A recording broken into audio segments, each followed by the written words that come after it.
Kalinga ready mix द्वारा मोर छात concrete छात पड़ा से छातर बहुत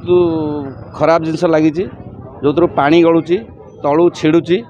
तापर अभियोग कलापर से मैंने किसी शुणी ना मालिक शुणी ना मैनेजर शुणी ना कथाकथित गोपकृष्ण बारिक सी कहूँ मालिक मैनेजर ताकू बारंबार कहवा सत्ते सी जाए देखिले कहला आम सब ठीक ठाक करदेबू किंतु किसी करें बारंबार गलापर आमको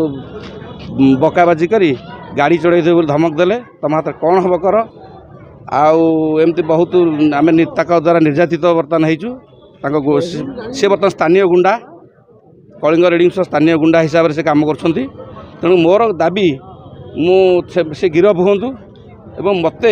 ठीक न्याय मिलू प्रशासन मोर देखू मुझे परीक्षा करीक्षा तार मान ठीक आसनी जी आसिया तार मान तार मान आसनी से भी परीक्षा कराया मत देले ना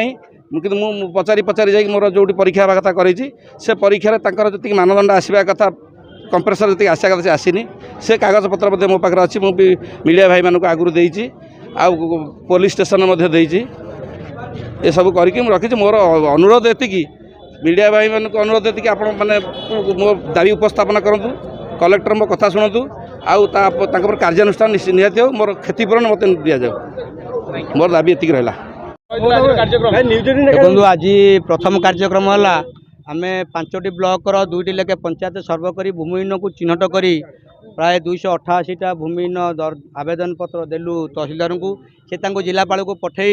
इनक्वारी कर भूमिहीन को भूमिपट्टा जोगाई देवे। आ द्वितीय कथा है पिपिली बाईपास पाखे जो कलिंग रेडीमिक्स होती तार दादागिरी करुच्ची माने लोक मानक ठकुची तार ठकामीर शिकार होती जगन्नाथपुर पंचायतर शरत प्रधान से तार प्रतिवाद करने भितर माड़ मराई ए बाबद जो लोक माड़ मारी गोपालकृष्ण बारिक ता ना पिपिली थाना मामला है 419/24 तेणु यही मामलें पुलिस ताकू गिरफ करने दाबी रखाई तहसीलदार को सहीटा दायीपत्र दिखाई यही 2टी दाबी आज आमर ये आंदोलन होता आगामी दिन में जदि ये दाबी पूर्ण न हुए ताले आंदोलन को तीव्रतर करा एवं शरत प्रधान को घरे एक सांबादिक सम्मेलन करा जाई आगामी पदक्षेप नियाजिबो जाकि कलिंग रेडीमिक्स आगे हजार हजार महिला शरत प्रधान को न्याय बस प्रतिश्रुति देले जे बर्तमान आम आपको जिलापाल को पठेदेबू जिलापाल सर्वे आम द्वारा सर्वे कराइबे जे इलिजिबल हम सी पाइबे आउ जी न पाइबार हम से न पाइबे जो जमी हवा कथा आम भी से कहूँ जो मैंने प्रकृत भूमिहीन 23पुर गड़साई जातु समस्ते अलग लोकर जमी पड़ी आम भी से आनी जो मैंने प्रकृत कारण 5टा ब्लॉक रु 288टा कौन गोटे ब्लॉक आम आनीचु तेणुक निश्चित भाव में पचास मौसा अच्छा कालिया मौसा दक्षिण नियापड़ा ब्लॉक पूरा भूमिहीन झुंपुर चांच लगे रोच जो मैंने जरी कुड़िया तले अलग जगार सरकारी जगार पड़ी आम से चिन्हट कर आनीचु से तुरंत भूमिपट्टा दबा दाबी आज यहाँ करे बोली तहसीलदार प्रतिश्रुति देते 2टा आज दाबी था गोटे है घर बारी से घर बारी मुझे से एप्लाय करेंगे एज पर OGLS एक्ट रे इनक्वारी हे आ इनक्वारी हेले जो मैंने एलिजिबल आम घर बाड़ी देवु प्राय